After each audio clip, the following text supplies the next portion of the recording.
आज की कहानी है तिरस्कार। घर में मेहमानों का आना शुरू हो चुका था। बाहर बन रहे पकवानों की खुशबू पूरे घर में फैल चुकी थी।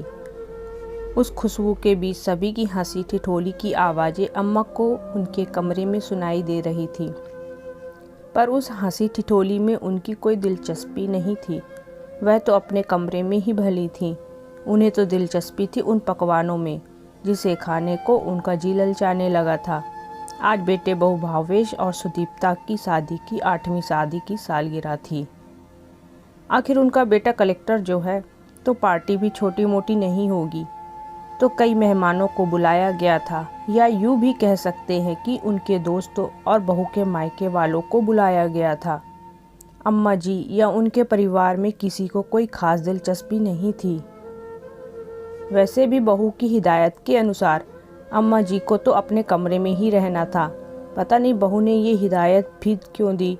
वैसे भी अम्मा अपने कमरे से बाहर आती कहाँ हैं, क्योंकि अगर वो ज़रा सा भी बाहर आ जाती तो बहू को अच्छा नहीं लगता।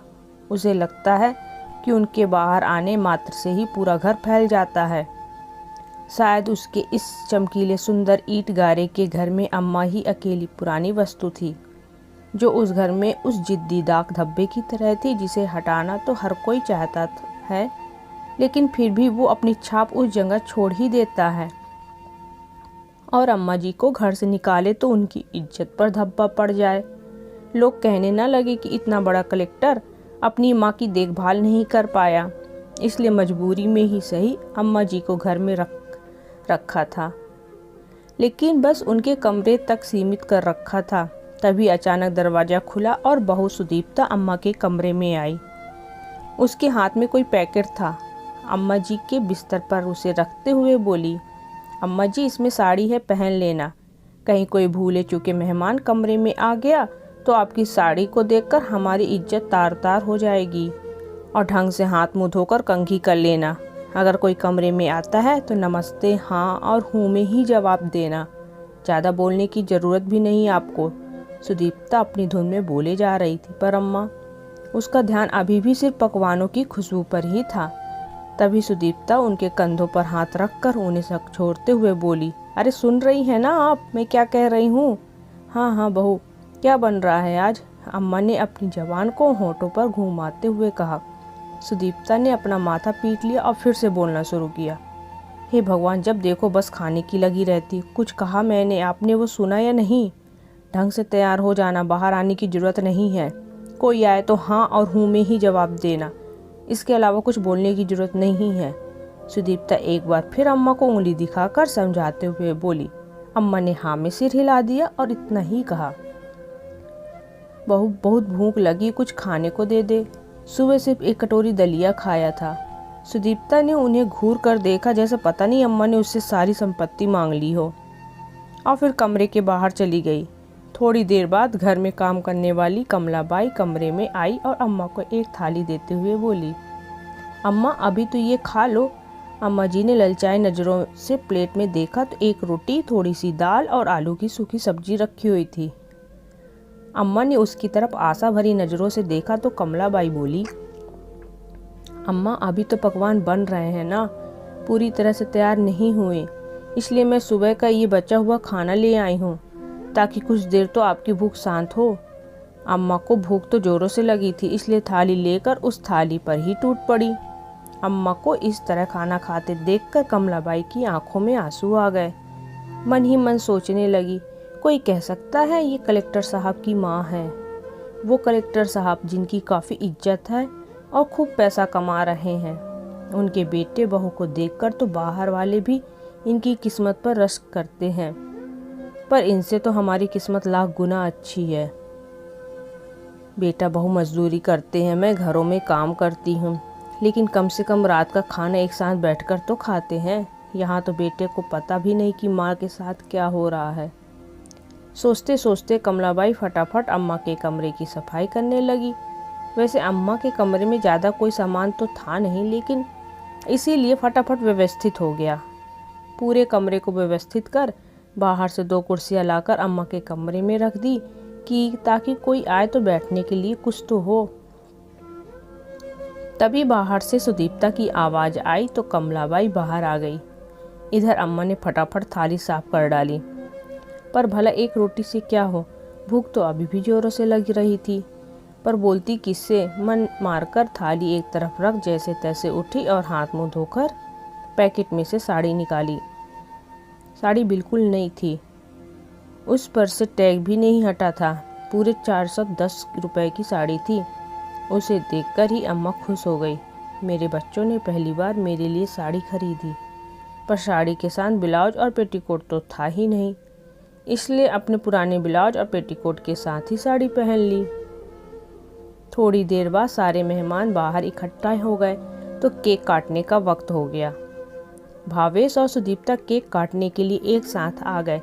तभी भावेश के किसी दोस्त ने कहा, अरे भावेश, घर में आंटी जी भी तो हैं, उन्हें भी तो बुलाओ। आखिर तुम्हारी ज़िंदगी का इतना खुशी का दिन है तो उन्हें तो यहाँ होना ही चाहिए। उनकी बात सुनकर भावेश झेप गया। उसने सुदीप्ता की तरफ देखा तो सुदीप्ता बात बनाते हुए बोली, अरे भैया, बात यह है कि अम्मा जी की तबीयत ठीक नहीं रहती, इसलिए वो बाहर नहीं आई। उन्होंने खुद मना किया है कि मुझे परेशान मत करना, वरना हमारा तो बड़ा मन था उन्हें बाहर लाने का, उन्हीं के हाथों से केक कटवाने का। आखिर सबको अपनी बातों से संतुष्ट कर सुदीप्ता ने भावेश के साथ मिलकर केक काटा। इधर खाने पीने में सब लोग मशगूल हो गए। इतने में कमलाबाई ने एक प्लेट अम्मा के लिए खाना लगाया तो सुदीप्ता ने उसे डांट दिया, ये क्या कर रही हो कमला, यह प्लेट ले जा रही हो।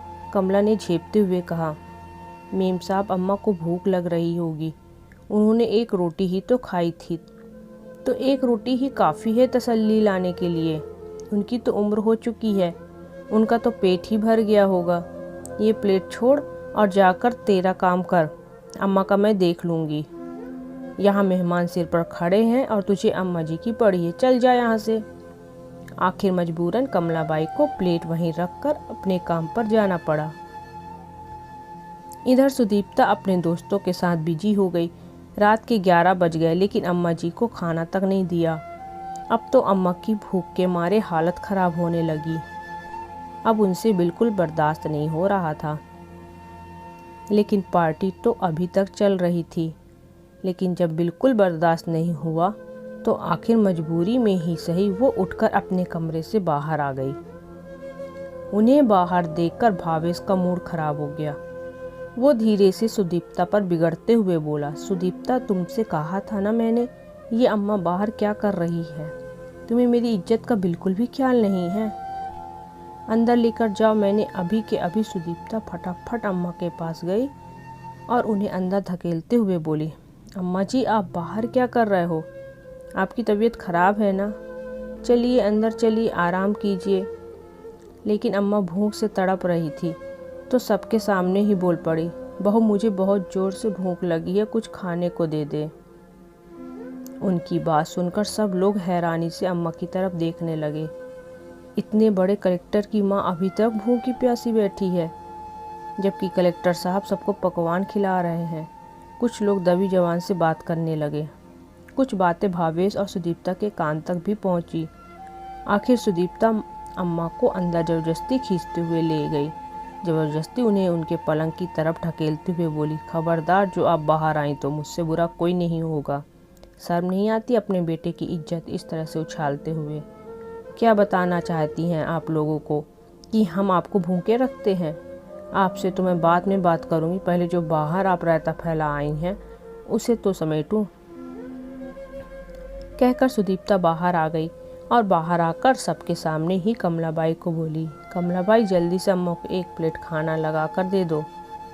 अम्मा बिना जब से बूढ़ी हुई है तब से भूल जाती है, अभी शाम को ही उन्होंने खाना खाया था। सुदीप्ता ने बात को घुमाने की कोशिश की। कमलाबाई फटाफट एक प्लेट में खाना लगाकर अम्मा को देने गई तो देखा कि अम्मा रो रही थी। कमलाबाई को देखते ही अम्मा बोली, देख कमला, बहू ने कितनी ज़ोर से धक्का मारा मुझे, मेरे हाथ पर चोट लग गई। रोते रोते अम्मा ने अपनी चोट कमला को दिखाई जिसमें से खून रिस रहा था। कमला अम्मा के पास बैठते हुए बोली, काहे बर्दाश्त करती हो अम्मा जी, भला आपके पास क्या कमी है? फिर आप बेटे बहू की मोहताज क्यों? जानती हूँ कमला, गांव में मेरे पास ज़मीन जायदाद सब कुछ है, चाहूँ तो आज अपने लिए नौकर रख सकती हूँ, लेकिन परिवार तो चाहिए ना। मैं अकेली क्या कर लूँगी? वहाँ की खेती बाड़ी से जो भी पैसा आता है वो सब भी तो बेटे बहू रख लेते हैं। ये दोनों अच्छे से जानते हैं कि इनके अलावा मेरा कोई भी नहीं है, तो आखिर मैं कहाँ जाऊँगी? इसलिए ये लोग मेरे साथ कहते कहते अम्मा की रुलाई छूट गई।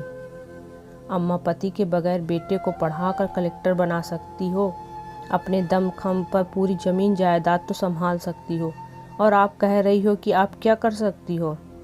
आपके इतने बुरे दिन तो नहीं आए कि आप रोटी के लिए मोहताज हो जाओ। अम्मा, भले ही एक रोटी खाओ, लेकिन स्वाभिमान की तो खाओ। इतने में बाहर से सुदीप्ता ने कमलाबाई को आवाज़ लगाई तो कमलाबाई फटाफट कमरे के बाहर चली गई। कमलाबाई की बात का अम्मा पर बहुत गहरा असर हुआ। काफ़ी देर तक आंखों में आंसू लिए वो उस खाने की प्लेट को देखती रही, लेकिन जोरों की भूख लगी होने के बावजूद भी उन्होंने उस प्लेट को छुआ तक नहीं। थोड़ी देर कमलाबाई प्लेट लेने कमरे में आई तो देखा कि खाना ऐसे ही ऐसे रखा हुआ था। अम्मा बस छत की तरफ निहार रही थी। कमलाबाई ने पूछा, क्या हुआ अम्मा, आपने खाना नहीं खाया? नहीं चाहिए मुझे तिरस्कार की रोटी, ले जाए इसे वापस। कमलाबाई ने अम्मा को मनाने की कोशिश की, लेकिन अम्मा ने खाना खाया तक नहीं। तब तक बाहर पार्टी भी खत्म हो चुकी थी। सुदीप्ता और भावेश भी कमरे में आ गए और आते ही अम्मा पर चिल्लाना शुरू कर दिया। क्या ज़रूरत थी आपको बाहर आने की? थोड़ा सा भी मेरी इज्जत का ख्याल नहीं था आपको? आपको सब कुछ मुफ्त में मिल रहा है तो कदर नहीं है। एक खाने के पीछे इतना बवाल कर दिया। लोग दबी जुबान कैसी बातें बना रहे थे। अगर ऐसा ही चला तो आपको वापस गांव भेज देंगे, फिर रहना अकेले। इतने में सुदीप्ता की नज़र खाने पर पड़ी। लो, जिस खाने के पीछे इतना हंगामा किया वो प्लेट तो ऐसे ही भरी पड़ी है। खाना है तो खाइए, नहीं तो भगवान का नाम जपिए। मुझसे नहीं उठाए जाते आपके नखरे। उसने भावेश की तरफ देखते हुए कहा, बस भावेश, बहुत हो चुका। मैं नहीं उठा सकती इनके नखरे, इनको वापस गांव भेज दो। ठीक है, मैं कल ही इन्हें गांव भेज देता हूँ। वहाँ अकेली रहेगी तो अकल ठिकाने आ जाएगी। भावेश ने उसकी हाँ में हाँ मिलाते हुए कहा और दोनों कमरे के बाहर आ गए। भावेश ने दूसरे दिन ही अम्मा को गांव भेज दिया। गांव आने के बाद अम्मा ने सबसे पहले अपने वकील को बुलाकर अपनी सारी ज़मीन जायदाद से भावेश को बेदखल किया। वसीयत के अनुसार उनके मरने के बाद सारी प्रॉपर्टी ट्रस्ट को चली जाएगी। वो ट्रस्ट जो बुजुर्गों और अनाथ बच्चों के लिए काम करती थी। साथ ही अपने बड़े से घर का आधा हिस्सा उन्होंने बच्चों की शिक्षा के लिए दे दिया और आधे हिस्से में खुद रहने लगी। खेती बाड़ी के लिए नौकर आते ही थे, उनमें से एक को घर के काम के लिए रख लिया। अब अम्मा स्वाभिमान और सुकून की रोटी खाती थी। साथ ही इस बार खेतीबाड़ी में होने वाली इनकम को भावेश के पास ना भेजकर उन्होंने अपने पास ही रख लिया। जब पैसा भावेश के अकाउंट में नहीं आया तो भावेश और सुदीप्ता दोनों ही गांव आ गए। आते ही देखा कि घर के आधे हिस्से में बच्चे पढ़ाई कर रहे थे, इसलिए वो घर के दूसरे हिस्से की तरफ गए जहां अम्मा रहती थी और आते ही अम्मा से बोले, अम्मा, ये घर में बच्चे पढ़ाई कैसे कर रहे हैं? और इस बार क्या खेतों में कोई कमाई नहीं हुई जो पैसा अकाउंट में नहीं डाला? उनकी बात सुनकर अम्मा ने कहा, घर का आधा हिस्सा मैंने बच्चों की शिक्षा के लिए दे दिया है, और रही बात कमाई की, तो हुई थी कमाई पूरे 7 लाख रुपए की। वो मैंने अपने अकाउंट में रख लिए हैं। आप पैसों का क्या करेंगी अम्मा जी? और किससे पूछकर अपने घर का आधा हिस्सा बच्चों की शिक्षा के लिए दे दिया? अब की बार सुदीप्ता ने कहा, इसमें पूछना क्या है? संपत्ति मेरी थी तो मैंने अपने अनुसार इस्तेमाल कर ली। वैसे तुम लोग होते कौन हो मुझसे यह सब कहने वाले? कैसी बात कर रही हो अम्मा? हम आपके बेटे बहू हैं, आपका भला बुरा अच्छे से जानते हैं, भावेश ने बिगड़ते हुए कहा। कौन से बेटे बहू? वो जो रोटी तक के लिए अपनी माँ को तरसा देते हैं। देख बेटा, ऐसे बेटे बहू मुझे नहीं चाहिए। वैसे भी मैं तुम्हें प्रॉपर्टी से बेदखल कर चुकी हूँ। तो अब गांव में तुम्हारे लिए कुछ रखा भी नहीं है। अब तुम्हारा शहर भला, तुम्हारा घर भला, यहाँ आने की जरूरत नहीं है। अम्मा जी, आप ऐसे कैसे कर सकती हो? अम्मा की बात सुनकर सुदीप्ता चिल्लाते हुए बोली, मैंने तो प्रॉपर्टी से बेदखल किया है, कम से कम धक्का देकर किसी को चोटिल नहीं किया, जैसे तुमने मेरे साथ किया था बहू। वैसे भी अब ना इस प्रॉपर्टी में तुम्हारा कोई हिस्सा है और ना ही मेरी ज़िंदगी में। रही बात मेरे मरने के बाद की, तो मेरी चिता को अग्नि देने मत आना। गांव में कोई भी इंसान मेरी चिता को अग्नि दे देगा। कम से कम यहाँ के लोगों में इंसानियत जिंदा है। अम्मा जी के गुस्से भरे चेहरे को देखकर दोनों की हिम्मत नहीं हुई कुछ कहने की, इसलिए दोनों ही अपना समूह लेकर शहर के लिए रवाना हो गए। पोस्ट पसंद आए तो लाइक शेयर ज़रूर करें और चैनल को सब्सक्राइब करना ना भूलें। धन्यवाद।